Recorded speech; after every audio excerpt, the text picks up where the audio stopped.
Welcome back to another episode of In Depth with Academia. I'm Richard Price, CEO academia.edu, and I'm really truly excited to have you along for this conversation.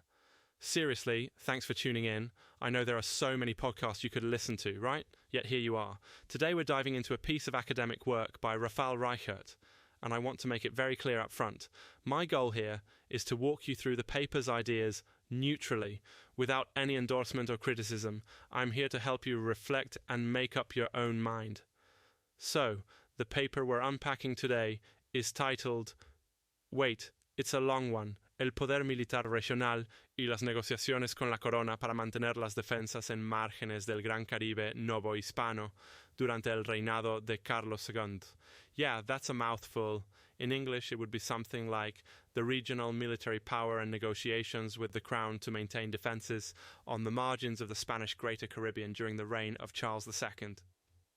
Let's get right into the big question at the core of this research. Reichert is asking, how did local military leaders and regional authorities across Spain's Caribbean territories manage to defend their vulnerable cities like Veracruz, Maracaibo, Cartagena from pirates and foreign attacks, especially when the Spanish crown was, well, not always able to help out either for financial or political reasons? And why does this matter? Well, for starters, this part of the world, let's say the Greater Caribbean during the late 1600s, was a magnet for violence, fortune-seeking pirates, and all that classic stuff you see in movies, except with a lot less Johnny Depp. But seriously, can you imagine living there at that time? You've got, theoretically, a powerful empire backing you up. But when pirates show up at the port, it's not always clear help is on the way. So these outposts had to figure out ways to negotiate with the Spanish crown, scramble for resources locally, and build whatever defences they could. And that's what Reichert is exploring. He's looking into how those negotiations took place. WHO got to make what decisions and what all that meant for defending these super important cities. The method here is kind of like peeling back layers, right? Reichert digs into archival records, letters between colonial officials and the crown, financial accounts, and documentation about pirates. Honestly, he's getting into the weeds of bureaucracy. He pulls out these very real, very dramatic incidents. Attacks on Maracaibo in 1669, Panama in 1670, Veracruz in 1683. You probably know some of these names. Henry Morgan, Lorenzillo. For the people living there, these weren't just stories. These were existential threats. And it's actually kind of wild to see how genuinely complicated it got to keep even basic defences funded and functional.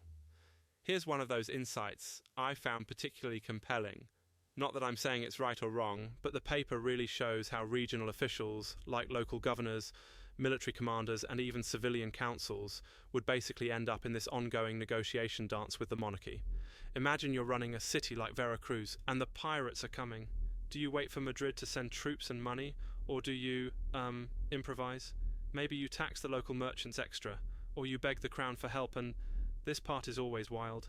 Sometimes the letters take months, and the pirates, well, they're a bit faster with their deadlines. There's this tension, right? The big imperial machine wants control, but local survival often means, well, let's just say stretching the official rules. Reichert argues, again, not saying I agree or disagree, but he argues that these local negotiations actually shaped the empire's ability to project power. Without these semi-unofficial deals and desperate fundraising efforts, the Spanish would have lost a bunch more territory than they did. It's kind of like, in modern offices when your project budget gets slashed and you end up borrowing an old laptop from IT just to make things work. Maybe that's just me. Anyway, different era, same improvisation, I guess. So, what does all this mean for you as a listener? Well, maybe you're not defending your city from pirates today, but if you've ever been in a situation where you had to negotiate for resources at work, in your community, maybe even at home, it's interesting to see how much of that dynamic is like eternal. This research reminds us that even massive, powerful systems, whether governments or corporations, rely on what happens at the margins. The lesson here isn't about glory or failure, but about the complicated, messy reality of what it means to keep things running when the official rules just aren't enough.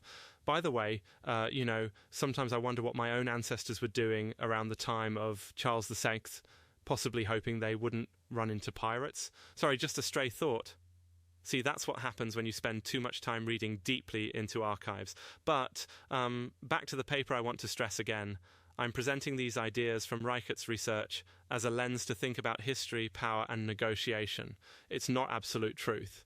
And as always, academic research is about sparking new ways to see the world, not laying down the final word. If you're curious to learn more, dig deeper, or hey, question the whole thing, that's really the point. Thanks so much for joining me on In Depth with Academia. Take care, keep those questions coming, and I'll see you next time.